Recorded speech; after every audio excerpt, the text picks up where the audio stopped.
बिस्मिल्लाहिर्रहमानिर्रहीम। अस्सलाम वालेकुम व्यूअर्स। कुन्ना बनाने के लिए मैंने 4 अदद बकरे के पाए लिए हैं। इनको वॉश करके इसके अंदर प्याज शामिल करने लगी हूँ। 1 अदद बड़े साइज़ की प्याज जो है आपने कट करके इसके अंदर शामिल करनी है। बहुत मज़ेदार सी कुन्ना की रेसिपी है, शुरू से लेकर आखिर तक ज़रूर देखिएगा ताकि कोई भी स्टेप जो है मिस ना हो। अब आपने क्या करना है कि इसके अंदर लहसुन की जवें शामिल कर देने हैं। 5 से 7 अदद लहसुन की जवें शामिल करें। लाल मिर्च का पाउडर 1 टेबलस्पून आपने इसके अंदर शामिल करना है। उसके बाद आपने इसके अंदर नमक शामिल करना है 1/2 टेबलस्पून और हल्दी पाउडर शामिल करना है 1 टेबलस्पून। अब आपने क्या करना है कि इसके अंदर पानी ऐड कर देना है। अदरक भी शामिल करनी है, तेज़पत्ता भी शामिल करना है और फिर पानी ऐड करना है। पानी ऐड करके इसको आप पकने रख दें हल्की आंच पे ताकि पाए जो हैं वो गल जाएं। इसके बाद आपने क्या करना है कि 1 अदद आपने मट्टी की पतीली ले लेनी है और इसके अंदर प्याज शामिल कर देनी है। 3 अदद बड़े साइज़ की प्याज कट करके शामिल करें और 3 टेबलस्पून इसके अंदर लहसुन अदरक का पेस्ट शामिल कर दें। क्योंकि 3 kg का हम कुन्ना बना रहे हैं, 3 kg गोश्त का, इसलिए 3 टेबलस्पून ही हम इसके अंदर लहसुन अदरक का पेस्ट शामिल करेंगे। अब 3 kg गोश्त जो है आपने बोंग का गोश्त लेना है। बोंग के गोश्त से जो है कुन्ना बहुत मज़ेदार रेडी होता है। और 3 kg गोश्त की ये रेसिपी है। आप इस हिसाब से जितना भी गोश्त बना रहे हो उसी हिसाब से मसाले कम ज़्यादा कर सकते हैं। नमक 1 टेबलस्पून आपने इसके अंदर शामिल करना है। हल्दी पाउडर 3 टेबलस्पून इसके अंदर शामिल करना है आपने। 3 kg गोश्त है, 3 टेबलस्पून हल्दी पाउडर, 3 टेबलस्पून ही लाल मिर्च का पाउडर और 3 टेबलस्पून ही हम इसके अंदर शामिल करेंगे धनिया पाउडर। आधा कप पानी और घी जो है वो भी 1/2 kg है। 1/2 kg घी शामिल किया और आधा कप पानी शामिल किया है। कवर कर दिया है इसको। पहले जो है आपने इसको फुल आंच पे पकाना है, फुल फ्लेम पे पकाना है। जब ये अच्छी तरीके से पकने लग जाए तो चूल्हे का फ्लेम लो कर दें और 2 घंटे तक कवर करके पकाएं।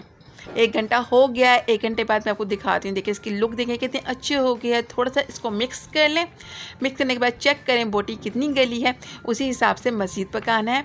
बोटी जो है अभी आधी कच्ची है।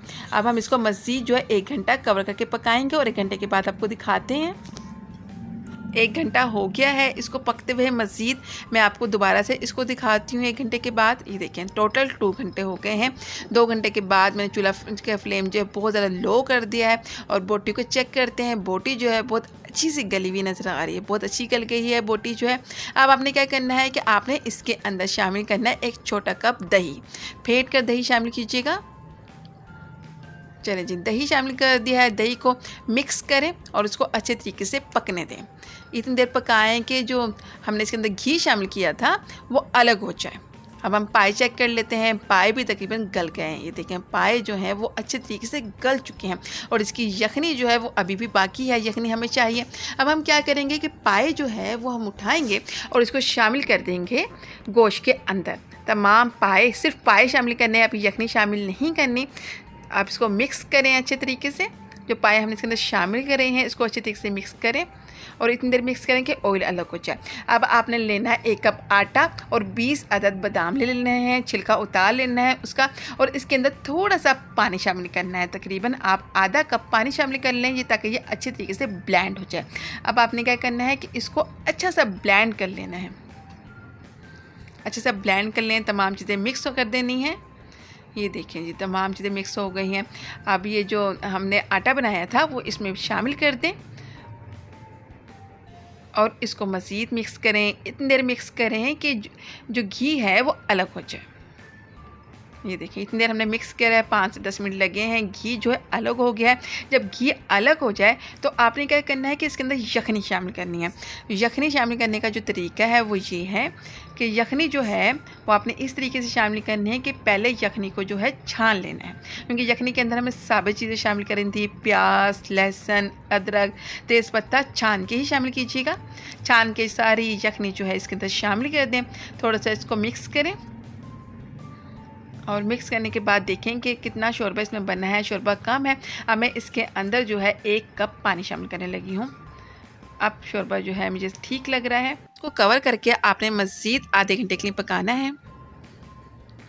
आधा घंटा हो गया है, बहुत अच्छा से ये पक गया है। हल्की आंच पे हमने इसको पकाया है। अब इसके अंदर हम 3 टेबलस्पून काला ज़ीरा का पाउडर शामिल करेंगे। काला ज़ीरा जो है वो हमने अच्छी तरीके से ग्राइंड कर लिया है, वो इसमें शामिल कर दें काला ज़ीरा और इसको 5 से 10 मिनट के लिए मज़ीद लो फ्लेम पे पकाएं कवर करके। 10 मिनट के बाद देखें इसकी कितनी अच्छी लुक आई है। बहुत हल्की फ्लेम पे पकाया है, चूल्हे का फ्लेम बंद कर दिया। मैं आपको दिखाती हूँ कितना अच्छा सा इसके ऊपर घी आ गया है। ये देखें तरी भी इसके ऊपर आ गई है। बहुत मज़ेदार रेसिपी है, ज़रूर ट्राई कीजिएगा। मिलते हैं एक और नई रेसिपी के साथ। शुक्रिया, अल्लाह हाफ़िज़।